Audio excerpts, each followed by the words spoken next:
Scott, I like the haircut. I just spent the last 10 minutes smashing my hair down so it doesn't look COVID-y. I told you that story about getting a haircut, right? I asked somebody, I said, hey, look, I need my haircut. And they said, you need to go with this guy's name. Charles is up here at England's. And I said, okay, great, I'll go. Cuts my hair, and afterwards he puts that gook in it. He said, oh, what do you think? And I said, well, it looks good. I just wish I hadn't put the gook in. He said, oh, okay. And I come back, it's time for another haircut. And he says, so what are we going to do? And I said, well, this haircut again, this time don't put the gook in it. And just before I was about to get up, he put that gook in it real quick. I said, I'm going to go one more time. If he puts a gook in my hair, I'm not going back. So I go back this third time, and we sat down, and he goes, so what are we going to do today? I said, listen to me. And I tell you every time, don't put that gook in my hair. This time, do not put the gook in my hair. And he goes like this, hand to God. He goes, Scott, this is not about you. And I was like, that guy's he's gonna cut my hair till one of us dies. Unless he dies, unless I die, he'll be cutting my hair. What do they put in that hot chicken? God, I don't know, man. It's awesome. I'm Scott Rouse. I'm a body language expert and analyst, and I train law enforcement in the military in interrogation and body language. And I created the True Crime Workshop with Greg Hartley. Mark? Thanks, Scott. I'm Mark Bowden. I'm an expert in human behavior and body language. I help people all over the world to stand out, win trust, and gain credibility every time they communicate, including some of the leaders of the G7. Chase. Thank you. I'm Chase Hughes. I'm a behavioral expert, did 20 years in the U.S. military, published a #1 best-selling book on behavior profiling, influence, and persuasion, and I teach those things to the government and the public at large. Greg? Chase. I'm Greg Hartley. I'm a former Army interrogator, interrogation instructor, resistance to interrogation instructor. I've written 10 books on body language and behavior and created this course with Scott, the True Crime Workshop. I spend most of my time in corporate America and on Wall Street. All right. Well, today we're going to talk about Amber Heard. She's married to Johnny Depp, and apparently they're getting divorced. Now, the argument is, and they're both doing depositions about this, there's a lot of violence going on, a lot of domestic violence in their home. And that's what she's being questioned about in the videos we're going to look at. We're going to look at 3 short clips of her deposition as we go through this. Now, keep in mind, as we go through this, we don't care if she's telling the truth or not. We're not on one side or the other. We're not on, we hope she's telling the truth. We don't care. If we're not over here, we say, well, I hope she's lying. We don't really care. We're just telling you what we see. That's all we're doing here. We're telling you what we see. So not advocating. Not advocating. Yeah, exactly. So that's what we're going to be doing. Anybody got anything they want to add? Yeah, I think this divorce is over. I think there's been a defamation suit, libel suit, a lot of other things, but this has been going on for a while. It's kind of a circus if you go look at it. All right, great. Now, before we get started, go ahead and subscribe. Like everyone else, we're trying to build our subscription numbers. So get a chance, go down there to the bottom where Mark is, right there to his, not on the Chase side, but on the other side, and hit that little, no, the other side. There you go. Right there is the subscribe button. So click that and subscribe, become a subscriber, and you'll know when we have something come out, which is every Thursday. So, all right, you guys ready? Ready. Do it. Okay, here we go. May 22nd, 2016.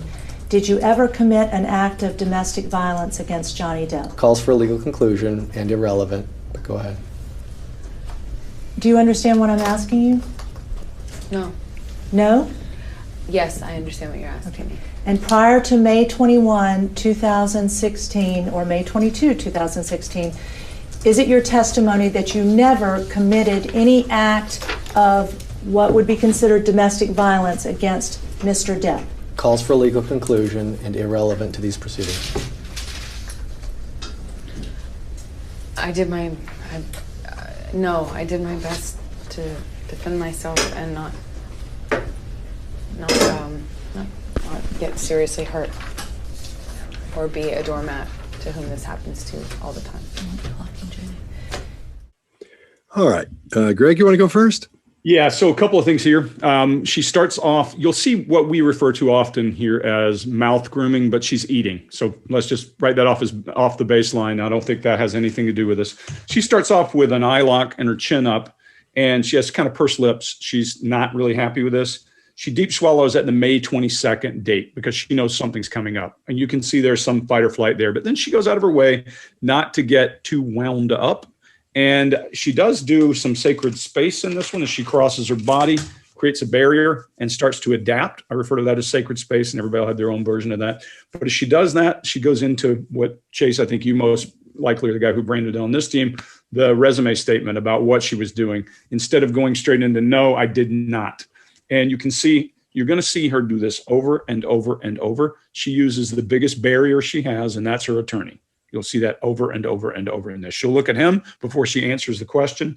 And I would say, if I'm trying to figure out what's going on in her head, because she lowers her voice and then she says, the one thing I think is more telling or more meaningful to her than anything else in this entire thing we're going to watch, I was trying not to be a doormat to whom this happens all the time. I think that, more than defending herself, was what she was saying. And we're probably going to hear a lot of things from her in these coming pieces. But that's what I had. Chase, what do you got? We see massive, massive eye accessing cues right at the beginning. So we see almost kind of going around the entire circle here. And this I have seen many times when someone's trying to recall something they've been coached, or I'm not alleging coaching, witness prep. Someone has been prepared a certain way. I prepare witnesses as part of my job.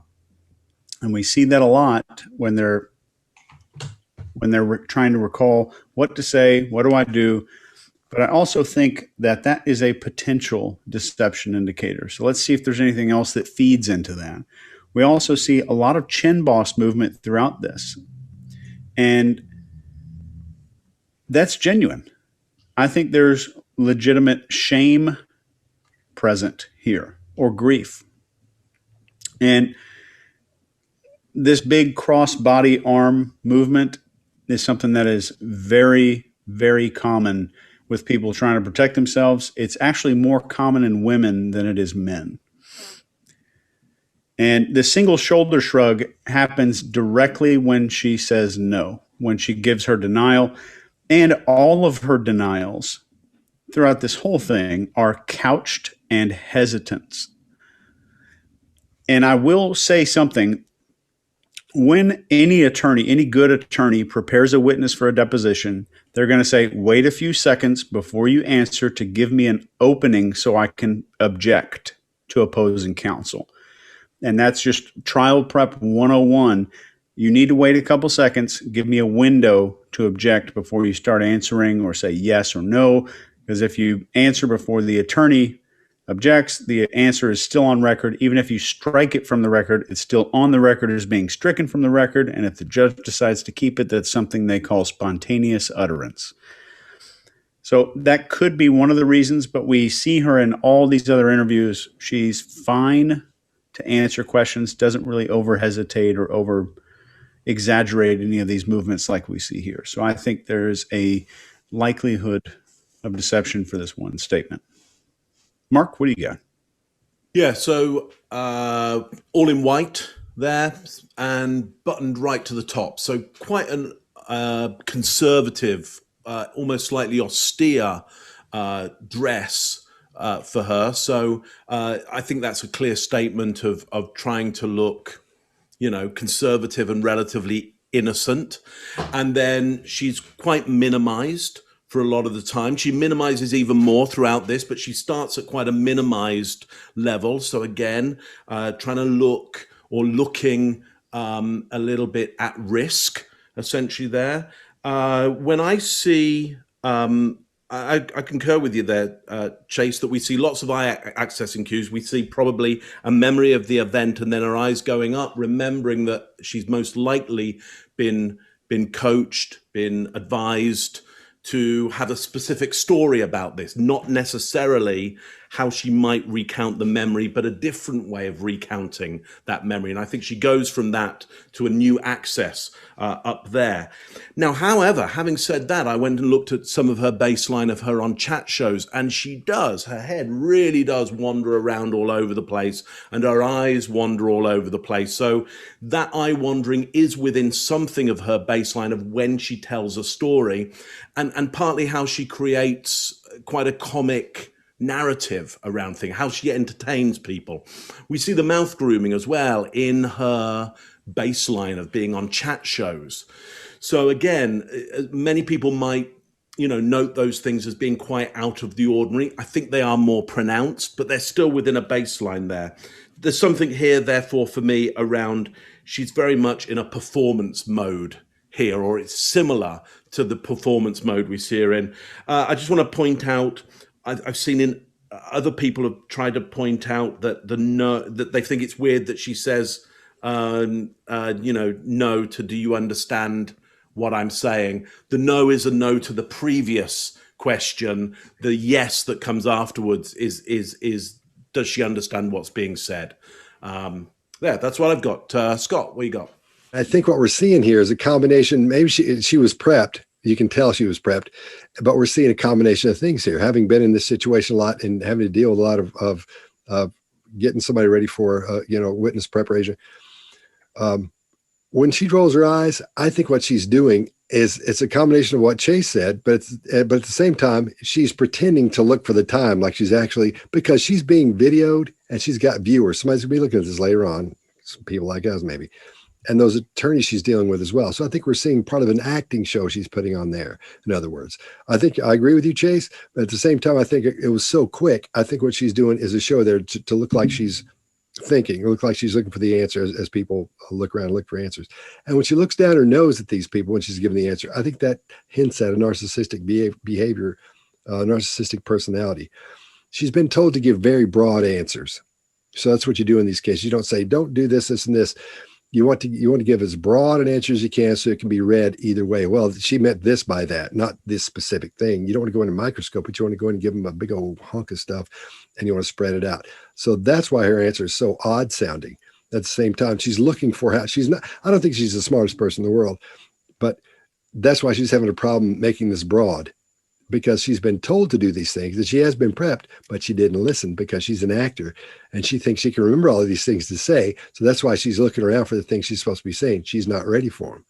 And I agree with you, Greg, because what she's doing, she's leaning in and toward and almost on that other attorney, because she's using him as a barrier as well and as a protector to take care of her. At the same time, showing I've got somebody in this with me. I'm not wrong. I've got these attorneys here because this guy keeps butting in, which he's fairly aggressive, I would say, to say the least about that.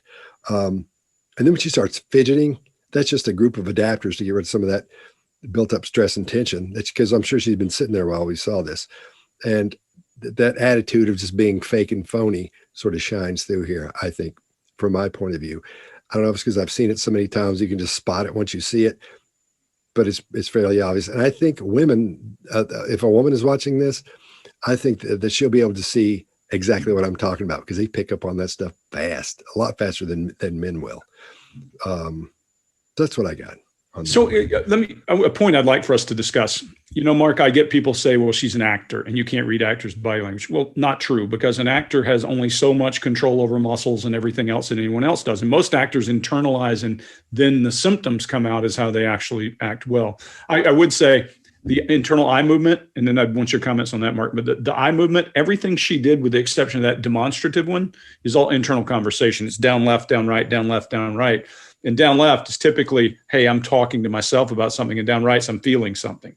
And those two things, I always say there are not many absolutes in body language, but when you get somebody down here, it's all internal, and that they're not accessing something they've recalled, except for through a lens, if that makes sense to you.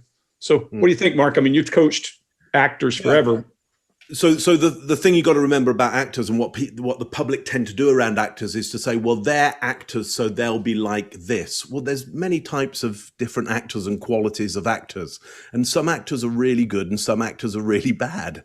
I mean, just because you get the name actor doesn't mean you're any good at it. So you have to look at how good they are at being able to sustain a believable performance for a certain amount of time and under pressure. And so I think what we get here is the pressure does show through. There are some performance elements here. There's some very true elements going on, and they're mixed up with a whole bunch of pressure as well. So I think that's why we get quite a chaotic succession of different gestures and adapters and all kinds of things, mouth grooming and eye accessing going on all at the same time, is that it's just a bit chaotic and uncontrolled at times. Thanks. Okay. May 22nd, 2016. Did you ever commit an act of domestic violence against Johnny Depp? Calls for a legal conclusion and irrelevant, but go ahead. Do you understand what I'm asking you? No. No? Yes, I understand what you're asking me. And prior to May 21, 2016, or May 22, 2016, is it your testimony that you never committed any act of what would be considered domestic violence against Mr. Depp? Calls for a legal conclusion and irrelevant to these proceedings.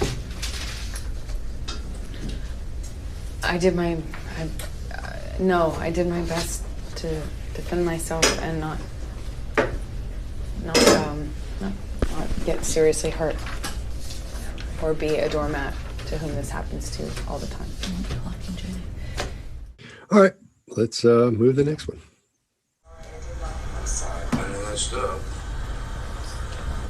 Do you recognize the voices on that tape? Mm-hmm. And who are the people on that tape?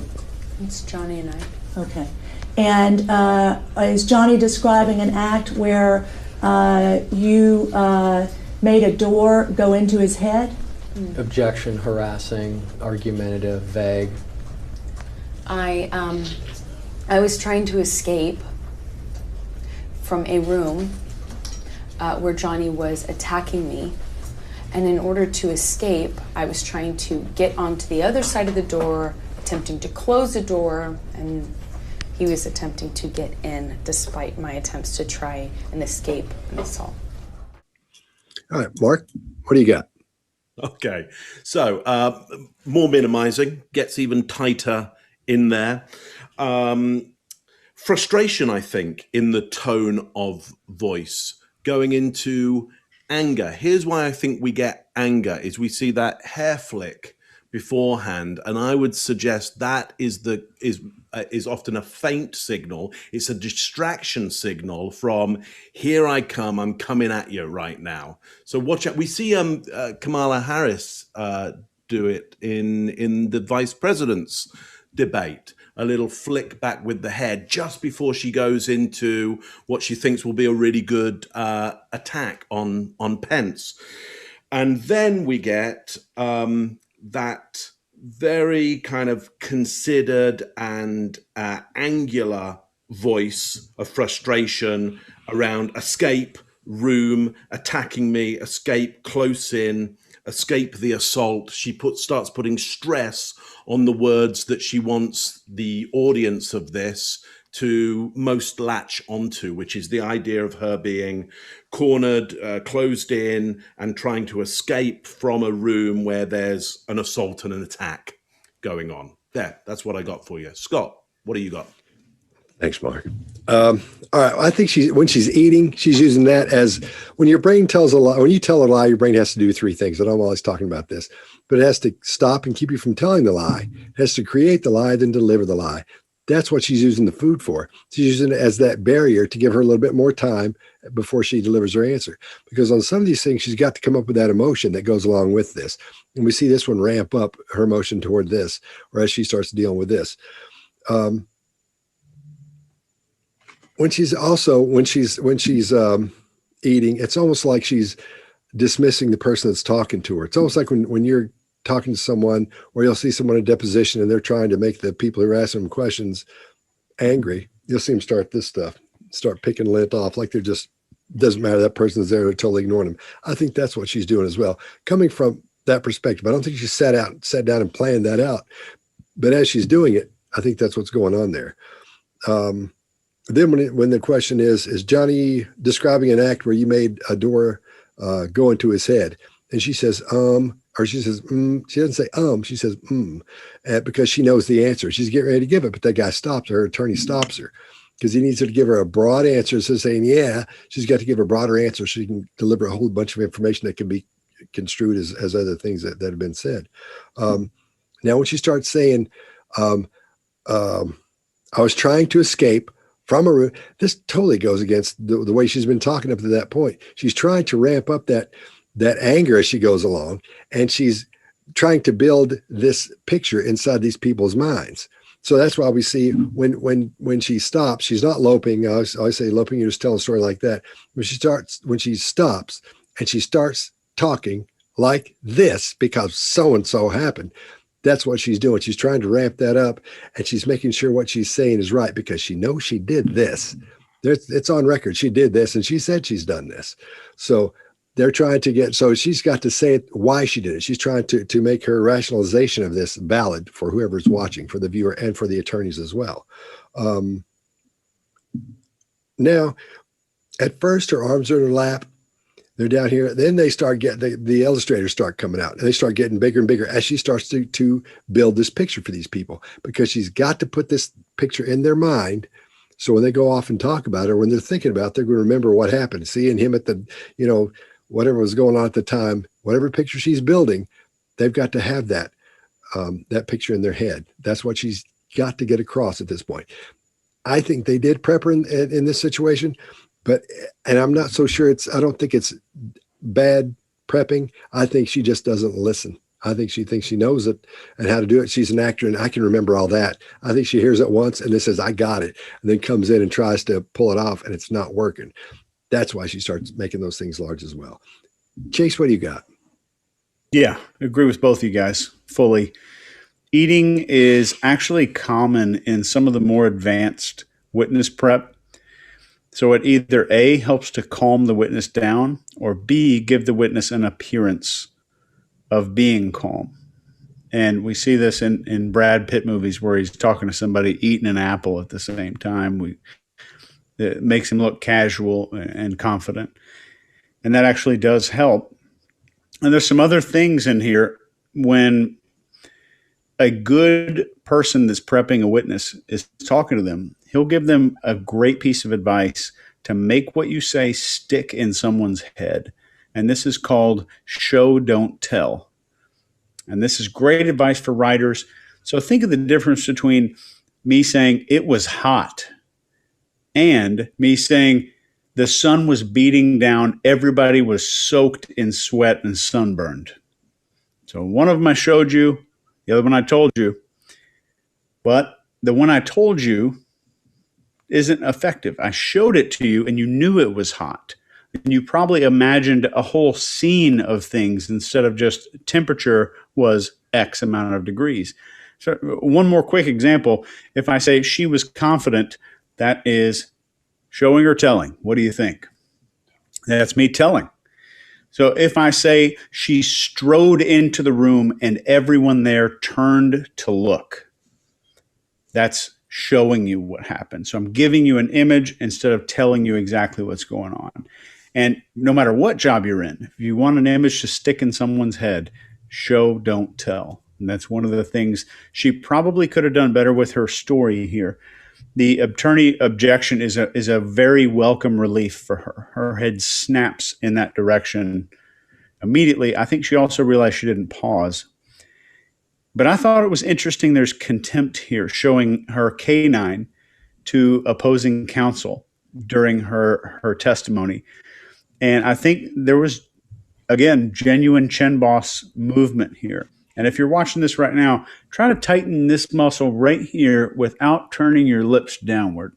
We'll all do it. We'll all do it for you. It makes it happen. It makes your lips kind of turn down. But when it's natural, you don't see the lips start to move downward. So I think there's a lot of natural grief or shame involved in this question here. Long answer. Greg. Thanks, Chase. Yeah, so I'm going to echo some of what you said and point out some other things. Number one, her musculature, and every person is different, in her forehead means her grief muscle looks different than it does when I pronounce that way. Hers is a very small, two little lines versus her request for approval when I'm saying, you believe me, don't you? And I have all those wrinkles in my forehead. Her request for approval is two solid lines. Her grief muscle is two small, short little lines. And that jumps off the plate when the questioner says, did you cause a door to hit him in the head? Bing, grief muscle pops. It just shows. When you go back and watch this, you'll see. That's number one. Number two, these 3 videos are fantastic because we get a baseline of her just answering a question and showing a little grief in the first one, of her telling a story in the second one. And then in the third one, we're going to see some emotion around her indignation and that kind of thing. So you can get a baseline from her and look for what's normal and what's different. She goes out of her way to use her hands, and it's almost awkward. Scott, your point about cadence of speech, you can't overstate it here. It isn't normal. She's going, and then I went to. Wait until you see her next time when she's talking about something and why. Here, she's trying to tell a story. And one thing I always think about stories, Scott, you pointed it out before, is the gun, not a gun. There's not the to the room she's getting assaulted in, to the assault, or to the door. She said it happened in a room. There was an assault. And she swallows the word. You call it fading facts. I call it swallowing words at the end when she says assault. I had to crank up the volume to hear what she was saying. When someone's assaulted, there's emotion associated. No emotion in this thing. It was storytelling. To me, I don't trust it. I would be all over this person in an interrogation room because I wouldn't believe what they're saying. There are a list of things. Stories are definite. These are indefinite articles. And when you're asking a question in a deposition or anywhere else, anytime you give a person a question, will, have, did, are, you're allowing them an out. You're not forcing them to tell you what happened. Those are leading questions, and they allow the person to just say yes or no. Or in very well lawyered presentation, she's being told you don't have to answer exactly what she asked you. So yes, that gives her time to do a diatribe and to tell her story. And she is in storytelling mode and in great actor here. This to me is the least believable of the 3. That's what I got. Okay. Do you recognize the voices on that tape? Mm-hmm. And who are the people on that tape? It's Johnny and I. Okay. And is Johnny describing an act where you made a door go into his head? Objection, harassing, argumentative, vague. I was trying to escape from a room where Johnny was attacking me. And in order to escape, I was trying to get onto the other side of the door, attempting to close the door, and he was attempting to get in despite my attempts to try and escape an assault. All right. Anybody want to add anything? No. All right. Let's move. At any time, have you ever hit Johnny Depp? Answer it however you wish. You've already asked, and she's already answered, and you interrupted her. Ms. Hurd, have you ever hit Johnny Depp prior to today? Objection, vaguest of times. Everyone on this side of the room, please. Objection 352. It's not relevant to the domestic violence proceeding. Overruled. Thank you, Your Honor. Answer it however you want to, including the way you were just, if I'm you asking wish. for a yes or no answer. You don't have to answer it the way she wants you to answer it. He was about to push my sister down the stairs. She was attempting to break us up. I am protective over my baby sister. When he laid hands on her, I don't know what I did, but I know I jumped in between the actions that I saw could lead to a fatal injury to my sister. She was standing on the top of a flight of the stairs, and she has never hurt anyone in her life, and she does not deserve to be pushed down the flight of stairs. And it looked like she was about to be. And I would have done what anybody who has a child or a sister would have done. I acted defensively in her life. I saw her standing on top of a flight of stairs and trying to interrupt a fight in between him and I. I don't know what part of my body I put in between me and him and her. But I would have done anything. I would have done anything to prevent her from being pushed down a flight of stairs. All right. Chase, what do you got? So I'm gonna Tarantino this. So I'm gonna start in the middle here. So when she is in the midst of these people in the courtroom freaking out, I think it's very interesting how she scans each one of them individually to see whether or not they're on her side. Granted, that's my opinion, but I think a person who is telling the truth about being abused and all this stuff is probably less likely to turn and then scan each person individually.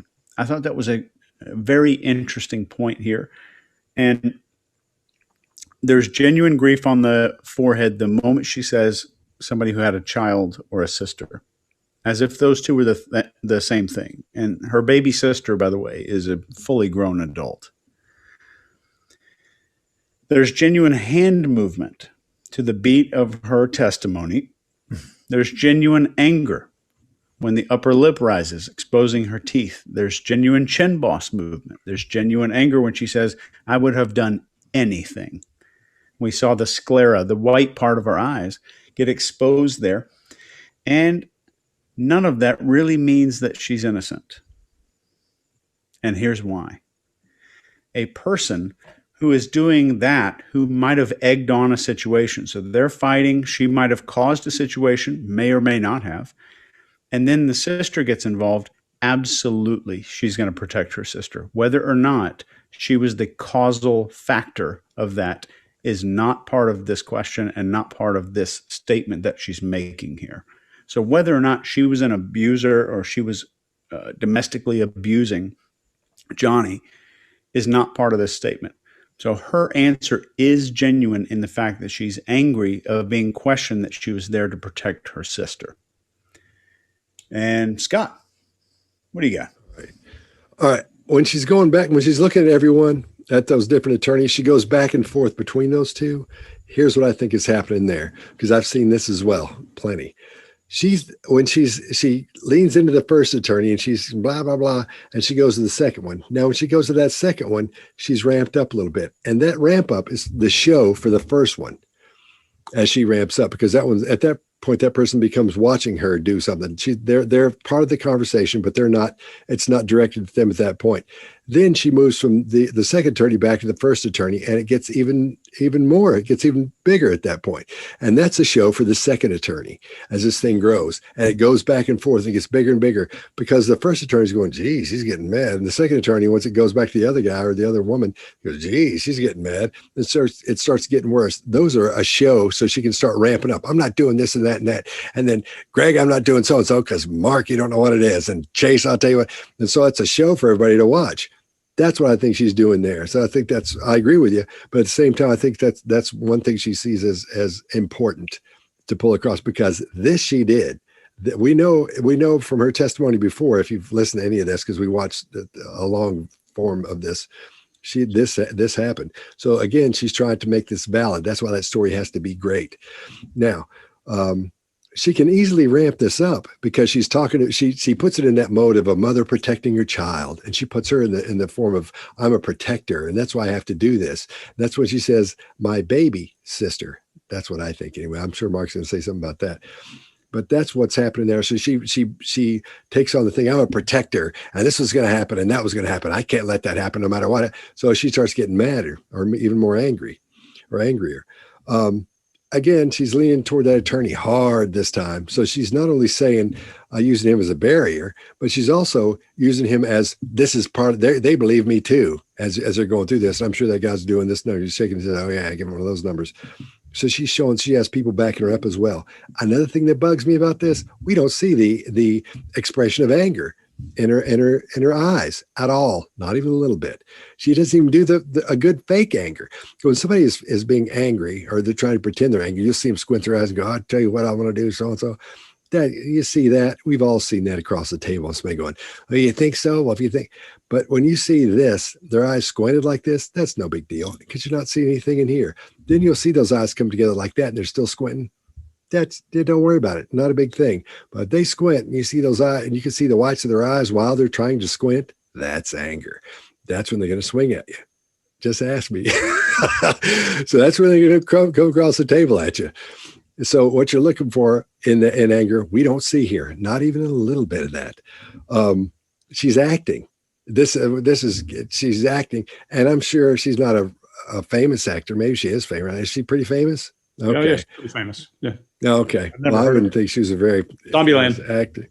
Okay. You're But right. so she's as she goes through this process, as she ramps up, in other words, Mark, I guess you would say she's summoning her anger, because she's not really angered. There's none there. She's worried about herself and she wants to look good in this. That's the only thing that bothers her. But we're not seeing any classic anger expression at all. Not even a little bit. We see her trying to. That's why we see some things that people will call, micro expressions, as she goes through and shows her teeth and opens her mouth too wide and starts leaning in and doing those things. But I don't think she's mad here. I think she's feigned this. This is fake, and I don't think she's got anything. Greg, what do you got? Yeah, I think what you're seeing is indignation rather than anger, right? How dare you ask me this question? And she's prepared for that question. You see, her body language is demonstrating what she's saying, much more believable than the last session, because her illustrators are making the point. She starts almost to pound. More interesting, now I'm going to be you, Chase, and be Tarantino. I'll go back to the beginning. As she's sitting loading for this question, she does the disappearing lips thing. I think you call it that, Scott, what I call lip grip. Her lips compress, her eyelids flutter as they're asking a question. Then she launches at them almost like, okay, you ask for it. And then she starts down this path, and I see indignation. I see bam, bam, bam, bam. Regardless, let me also say motivation to the way a person behaves can be very different to what happened. To your point, Scott, or to your point, Chase, just because it may be something she caused, I don't know that, or it may just simply be the way she remembers it. Remember, I've interrogated many people who've been in a firefight or those kinds of things, and they can't remember the firefight because that's recorded in a different brain. That's recording in your limbic thought system. And now you're recalling it with your thinking brain, and your story is going to be all kinds of shadowy and messy. Happens a lot of times to people who are traumatized. You can't get real facts. You get what they felt when they finally do get to it, and lots of animation. Never mind, everybody that I've read and everything I see about this relationship looks like it might have been pretty tumultuous. So it might have been a normal thing for them to go this way. When she goes into the thing about protecting her sister, you see that request for approval. That's the only place you see it. When she's demonstrative, she never denies hitting Johnny Depp in this thing, which is an interesting piece. She simply rationalizes it. And when she gets to her points of rationalization, that request for approval, bam, pops up right there every time. When she hits the story about, I was looking out for my sister, I was in fear for her life, those requests for approval come up. So I think it's indignation at the story and her having to defend herself. And I think her story is well thought out and well prepared, even if she can't remember what happened exactly. And I would honestly tell you, I think she might remember that he was about to push her sister down the stairs, whether it's true or not. That's what she's working on, is memory from whatever altercation they had. And Scott, you're right. There's tape where they said, did this happen? Did that happen? Did you punch him? Yes. Did you slam the door in his head? Yes. Those kinds of things come up in the tapes. So the thing here is to look for what she's after with this story. She could have simply said no, or I didn't, but she gives this long drawn out thing because she is defending her actions. This is a story of defense. Mark. Yeah, so let me talk about that defensive actions and that look of approval. Why would you need that look of approval on the idea of my baby sister? It's more about my baby, rather than even the baby sister. The idea of a mother protecting a child is an approved way for a female, generally, to be violent, to be aggressive, to be thoroughly aggressive. Most societies, when there's a story of a mother protecting their child, all bets are off around how you can perform and what is socially normal around violence levels. Here's a great example. I know because Chase loves me to give you a bit of Roman history. Boadicea or Boudicca, as some people would say, the leader of the Iceni tribe in Britain, the leader of the Britons at the time. There was a Roman that came in and did something very bad to her daughter. Well, what she decided to do was go all the way to London and kill everybody. I mean, just everybody because of that. And Boadicea is a national hero. When you look at the image of Britannia, when you see Margaret Thatcher in a tank, basically you were showing the mother scorned, the mother's aggression, the mother bear. And I think that's the image that she's trying to get there, is that anything aggressive or violent that I may have done at that point, there's a good reason for it. It should be approved because I was a mother protecting my child at that point. What else do we see in this situation? I think it's really interesting that when there's that kind of argument going on, badinage between the different lawyers, she's pretty calm in the center of that. She's pretty calm. And I think because she's waiting for her moment, she's going, okay, you're going to do some stuff. I've got a big piece coming up. I'm just going to stay calm before I do my bit. We see this really nice fast flow of language at the start. And I would say that's a kind of a fast lope for me, as Scott might say. But then it gets very, very halting as she gets into, I don't know what I did, but I know I jumped in between the action I saw that could lead to a fatal accident. And then this emotion ramps up. Now, there are some of the indicators of anger there, but Scott's right. There aren't all the indicators of anger there. I think this is a prepared piece that is designed to ramp up into some anger and the image of the mother so that the audience get a sense of, we know exactly why you may have done something that you maybe don't even remember because you were a mother protecting your child at that point. But yes, for me, it lacks some of the elements of real anger, potentially because that mother protecting the child maybe wasn't there at the time. And so the real mother's anger isn't actually installed there. There's my bit. Wow. I think some of the forehead or lack of forehead movement is due to Botox. Could be. After 3 or 4 months of having Botox, the muscles start to come back, and they come back in little pieces. So some of that could be coming back.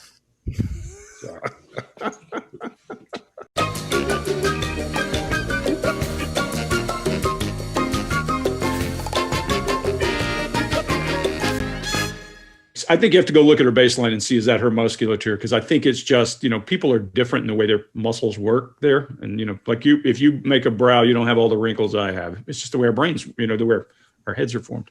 So yeah, the thing that is interesting when she said, I thought this might happen, it looked like it was about to happen. Her eyelids flutter like crazy. Her rate goes off the charts at that point. That's where I think, maybe not. Maybe that's the excuse for whatever went on between. And who knows what happened in this house? There's allegations they were throwing beer bottles or full bottles of vodka and pots and pans and all kinds of stuff at each other. Yeah. Listen, if I was hanging out with Johnny Depp, I would expect to be throwing beer bottles. I would have arrived going, Johnny, when do we start throwing the beer bottles, mate? Because let's have this one. Let's go large.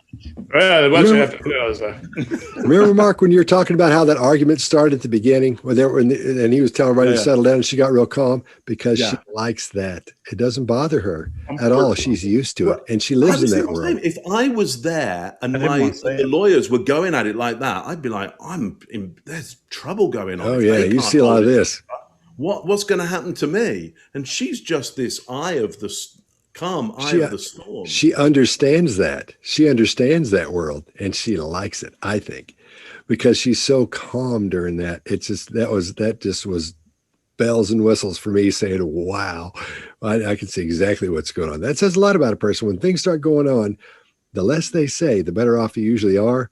And she didn't get up in it. She didn't start looking around a lot. She didn't do anything. She didn't get worked up, didn't get tense. She just sort of relaxed some. Remember on Downton Abbey where that woman was, and I've talked about this before, was having a baby and she was starting to bleed out. Something had gone wrong. And there's the guy that was there that worked for him, and he was taking care of her. And the woman said, "Why aren't you nervous?" And he said, "Because I've seen so much blood before. It actually makes me calm." So I think maybe she's grown up in that atmosphere of all that stress and a lot of hollering stuff. So when she hears that, it makes her relax. She feels at home in that.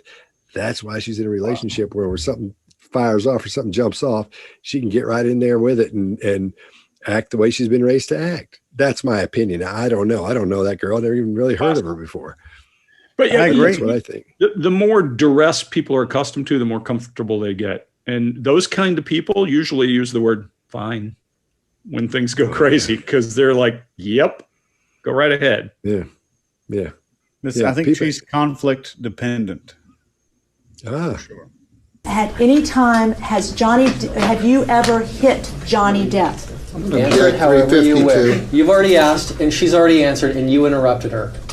Ms. Heard, have you ever hit Johnny Depp prior to today? Objection, vaguest of times.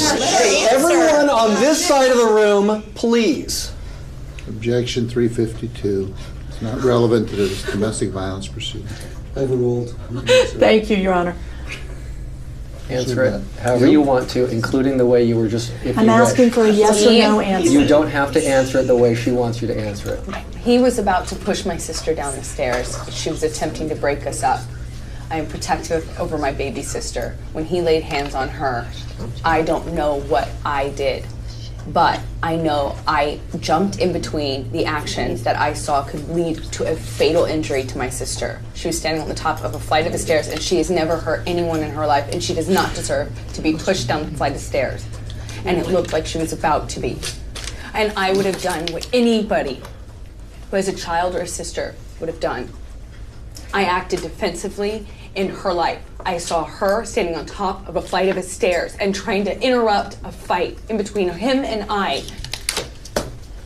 I don't know what part of my body I put in between me and him and her. But I would have done anything. I would have done anything to prevent her from being pushed down a flight of stairs.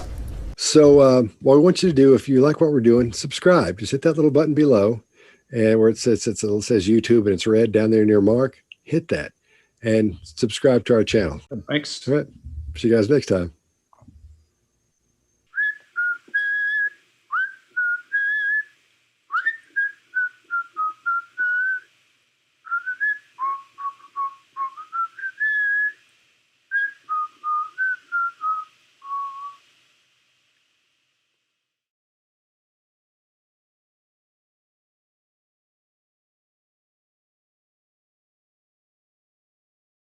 Bisa, no,